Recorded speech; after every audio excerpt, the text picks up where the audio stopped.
I'm Gregg Vanderheiden. I'm the Director of the Trace R&D Center at the University of Wisconsin and co-director of Raising the Floor International in Geneva, Switzerland. Why were you here exactly? I am here because this is a great opportunity to meet with the consumers and other people in Europe that are working on accessibility, particularly computer-based accessibility.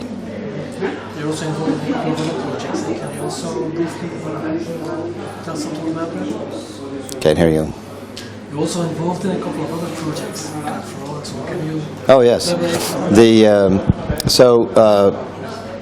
One of the big efforts that we're doing through both Trace and Raising the Floor is building the global public inclusive infrastructure. And this past year, the European Commission has launched or provided major support for a lot of the core elements, and this has been great. We pulled together a team of 27 different groups here in Europe. Actually, I think 4 in the United States, so it's like 23 in Europe and 4 in the United States and Canada. Under EC funding and matching funding, are working on building the major components of the GPII. So this has been really wonderful.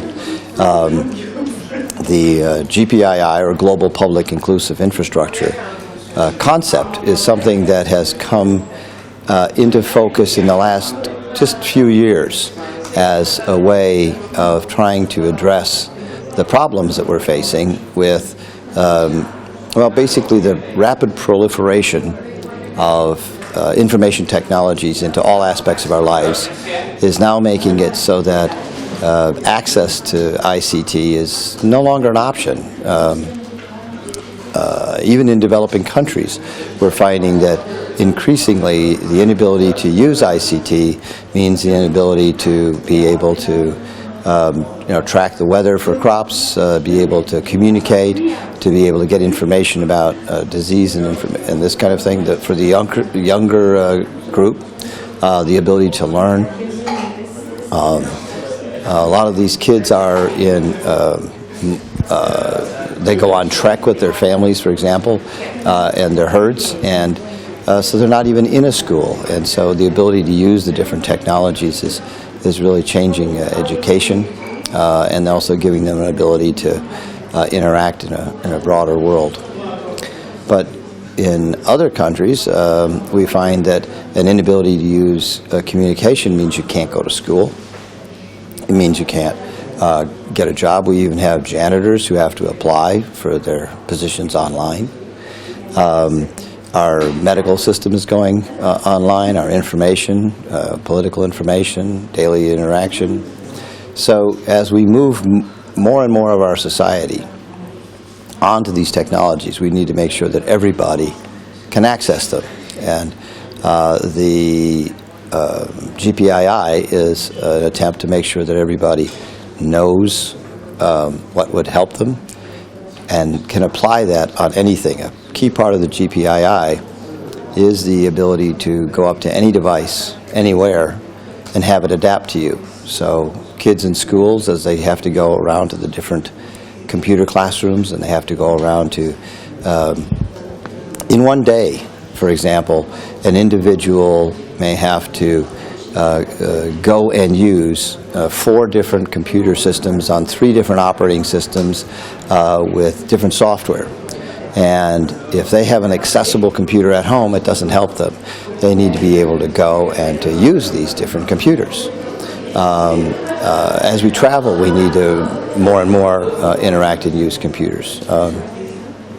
So the goal is to have it that whenever you encounter a computer or a computer interface, the accessibility that you need would also be there as well.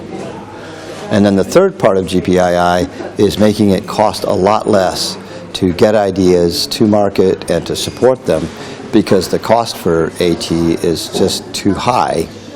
And it's not because AT vendors are all driving Cadillacs. It just takes too much money to do it, and we need to get the cost down so that we can get the technologies that we need built in or AT to everybody. So we have this looming crisis of the need for everybody to get on to ICT, and high cost and the lack of availability, lack of awareness, etc., of people who need to use special things in order to access the IT.